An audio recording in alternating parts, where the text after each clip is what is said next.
తులసీదాస్ గారు రామాయణం రాసుకుంటున్నారు. హనుమ వచ్చి ఏం రాశావన్నారు. అశోకవనంలో పువ్వులన్నీ తెల్లగా పుష్పించున్నాయన్నారు. నీ మొహం ఎర్రగా ఉన్నాయన్నారు హనుమ. అంటే కాదు స్వామి, నేను మానసికంగా దర్శనం చేశాను, అశోకవనంలో చెట్లకి తెల్లటి పువ్వులు ఉన్నాయన్నారు తులసీదాస్ గారు. కాదు, పువ్వులన్నీ ఎరుపు అన్నారు హనుమ. అంటే నేనా సుందరకాండలో వెళ్లి చూసి వచ్చిన వాడివి నువ్వా, నేను చెప్పినట్టు రాయి పువ్వులు ఎరుపని మార్చన్నారు. అంటే తులసీదాస్ గారు అమ్మ బాబోయ్ ఇంతో మనం ఎక్కడ వాదిస్తాం, ప్రత్యక్ష సాక్షినంటాడు అని రామచంద్రమూర్తిని ధ్యానం చేశారు. రామచంద్రమూర్తి ప్రత్యక్షమయ్యారు. హనుమ ఏమిటి నీ ఎల్లరన్నారు.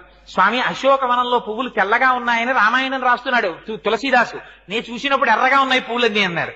అంటే స్వామి అన్నారు, అల్లా అనకు, ఆ ఋతువులో అప్పుడు పూసిన పువ్వులు తెలిపే, నీకెందుకు ఎర్రగా కనపడ్డాయో తెలుసా, ఆ చెట్టు మీద కూర్చుని కిందకి చూసావు మీ అమ్మని, క్షితిక్షమా పుష్కర సన్నిభాక్షి యరక్షిత రఘవ లక్ష్మణాభ్యాం సారాక్షసీభి వికృతేక్షణాభి సంరక్షిత సంప్రతి వృక్షమూలే.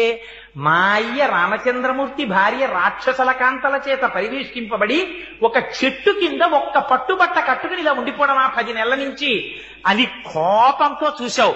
నీ కన్నులు ఎరిపెక్కి తెల్లటి పూలు ఎర్రగా నీ కనబడ్డాయి హనుమ, పువ్వులు తెలిపేలా రాయిని అన్నారు.